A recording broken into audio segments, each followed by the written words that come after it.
폴란드 정부가 오늘 발표한 우리 무기 도입 물량은 K2 전차의 경우 1단계 180대 현지 생산을 포함해 모두 1000대, FA-50 경공격기 48대, K9 자주포는 1단계 48문, 2단계 600문 이상입니다.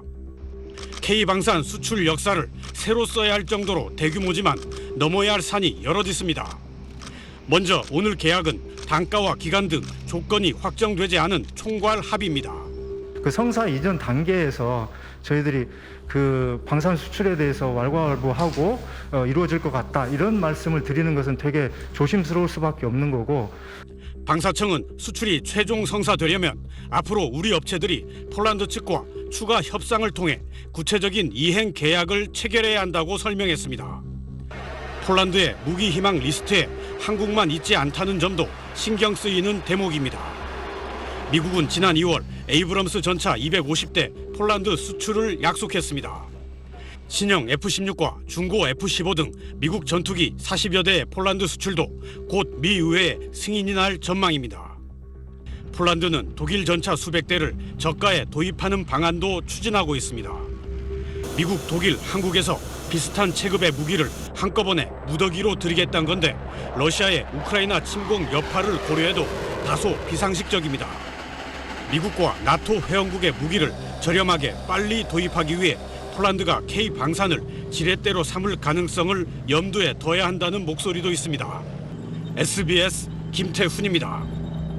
지난달 27일 폴란드 정부는 K2 전차 980대, K9 자주포 648문, FA-50 경공격기 48대 등 40조 원 상당의 우리 무기를 도입한다고 발표했습니다.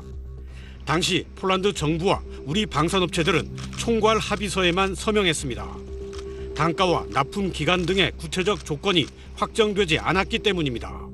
실제 수출로 이어지기 위해선 이행 구속력이 있는 본계약을 체결해야 하는데 그동안 협상의 결실이 맺어졌습니다. 복수의 방산업체 관계자는 SBS 취재에 폴란드 국방장관과 우리 방산업체 대표이사들이 참석한 가운데 K2 전차와 K9 자주포에 대한 1차 본계약이 오는 26일 폴란드에서 체결된다고 밝혔습니다. 1차 수출 물량에 대한 계약으로 K2 전차는 180대로 4조 원대, K9 자주포는 48문 1조 원대입니다. K2 전차는 첫 수출의 단일 사업 최대 방산 계약이라는 기록을 세우게 됩니다. K2와 K9은 올해 말부터 국내 생산 물량 인도가 시작되는 것으로 알려졌습니다. 2차 본계약에 대한 협상도 진행 중인데 폴란드 현지 생산 조건이 붙게 됩니다. FA-50 경공격기 본계약은 다음 달 중 체결될 전망입니다. 업계 관계자는 FA-50에 대한 폴란드 인도는 내년이기 때문에 계약에 시간적 여유가 있다고 말했습니다. 애초 합의대로 40조 원 규모의 무기 수출이 실현 가능하겠냐는 일각의 우려에 대해 국방부 핵심 관계자는 폴란드가 우크라이나 사태 이후 국방 예산을 적극적으로 확보해 상당한 무기 구매 자금을 비축해 놓고 있다고 설명했습니다. SBS 김태훈입니다. 먼지를 일으키며 달리는 K2 흑표전차. 적 전차 추격전을 상정해 빠르게 이동하며 주포인 활강포를 연달아 쏘아댑니다. 다연장 로켓 구룡이 강철비를 뿌리고 K808 백호 차륜형 장갑차가 장병들을 싣고 적진으로 돌진합니다. 내일 개막하는 국제방산 전시회 DX코리아 사전 행사로 열린 육군의 기동화력 시범입니다. DX코리아에는 사우디, UAE, 루마니아 등 43개 나라의 장차관급 고위인사들이 찾아 우리 무기 도입을 타진합니다. 특히 우크라이나와 이웃해 전쟁의 공포를 실감하고 있는 슬로바키아는 국방장관을 대표로 하는 30여 명의 대규모 사절단을 전 세계편에 태워 보냈습니다. 슬로바키아 국방장관은 SNS에 방한 기간 중 한국의 국방장관, 방사청장뿐 아니라 전투기 업체 대표와도 협상을 벌일 것이라고 밝혀 경공격기 FA-50 도입을 사실상 예고했습니다. DX 코리아 측은 폴란드 수출의 주역 K2 전차, K9 자주포 등 기계화 전력과 청궁, 형궁, 신궁 등 미사일 그리고 무인기까지 K방산 주역들을 한자리에 모아 집중 마케팅을 벌인다는 계획입니다. 우리의 환경이나 기술력을 바탕으로 한다면 탑5 안에 들어갈 수 있다고 판단하고 있고 또 수요자들로 있어서 충분히 가능할 것으로 이렇게 판단하고 있습니다. 슬로바키아 외에도 외국군 고위급들이 잇따라 우리 방산업체들을 직접 방문하는 일정을 잡고 있어 K방산 추가 수출의 기대감을 높이고 있습니다. SBS 김태훈입니다. 포탄 제조업체 풍산의 지난해 12월 27일자 공시자료입니다. 2,934억 원 상당의 대구경 탄약 등을 현대로템에 판매한다고 돼 있습니다. 정부 소식통은 SBS에 현대로템이 폴란드로 보내는 기관총탄과 전차 포탄, 반응 장갑의 계약 공시라고 전했습니다. 한화 에어로스페이스가 폴란드의 K9 자주포와 함께 1,647억 원 상당의 155mm 포탄을 수출하듯 현대로템도 폴란드의 K2 전차와 함께 총탄, 포탄을 수출하는 겁니다.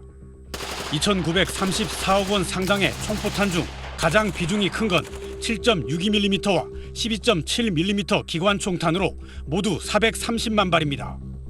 120mm 전차 포탄은 약 5만 발, 대전차포 공격을 막는 장비인 반응 장갑도 소량 포함된 걸로 알려졌습니다.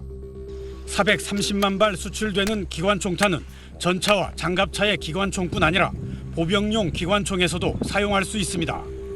120mm 전차 포탄과 반응 장갑도 서방의 범용 무기입니다. 전차와 패키지로 총탄과 포탄을 일부 판매할 수 있지만 대형 총포탄 제조업체가 있는 폴란드에 3천억 원 가까운 총포탄 등을 함께 수출하는 건 이례적입니다. 그래서 모두 폴란드에서 쓰는 게 아닐 수 있다는 관측도 제기됩니다. 우크라이나의 자유 수호를 위해서 한미 정부가 그동안 지원 방안에 대해서 협의를 해왔고 또 우리 정부도 군수물자 지원을 포함해서 적극 추진을 해왔습니다. 정부 소식통은 2,934억 원 상당 총포탄의 최종 사용자는 폴란드며 사용자 변경을 위해선 우리 정부 승인이 필요하다고 밝혔습니다. SBS 김태훈입니다. 폴란드가 추가 도입하겠다고 약속한 우리 무기는 K2 전차 820대, K9 자주포 460문, 천무 다연장 로켓 70문입니다. 모두 합쳐 30조 원이 넘습니다. 방산 포함 중공업 분야 정부의 연간 수출 금융 지원 한도가 100억 달러, 즉 12조 6천억 원이지만 폴란드 측은 20조 원 이상의 대출을 희망해 그동안 협상에 진통을 겪었습니다. 최근 수출 금융 한도를 넘지 않는 90억 달러, 약 11조 3천억 원의 무기를 수출하는 걸로 접점을 찾았습니다. Polska złożyła u południowo-koreańskich producentów uzbrojenia zamówienia na prawie 9 miliardów dolarów. 무기별로는 K2 전차 180대 55억 달러, K9 자주포 100문 이상 25억 달러, 천무 다연장 로켓 수십 문 10억 달러입니다. 정부 고위 소식통은 SBS에 폴란드 정부가 무기 도입 자금 90억 달러 전액의 대출을 요청해 긍정적으로 검토하고 있다고 말했습니다. 폴란드는 K방산의 유럽 큰손이자 우크라이나 최인접국으로 재건 사업에서도 중추적 역할을 할 것으로 기대됩니다. 유럽 시장 진출의 전략적 교두보이자 우크라이나 재건 협력의 허브이기도 합니다. 이번 계약엔 K2 전차 현지 생산과 기술 이전도 포함됩니다. 폴란드가 지불해야 하는 기술료, 현지 생산 부품과 설비, 그리고 전액 대출의 이자율과 상환 조건 등을 놓고 막판 협상이 진행 중인데 이르면 9월 말 최종 계약이 체결될 것으로 업계는 전망하고 있습니다. SBS 김태훈입니다.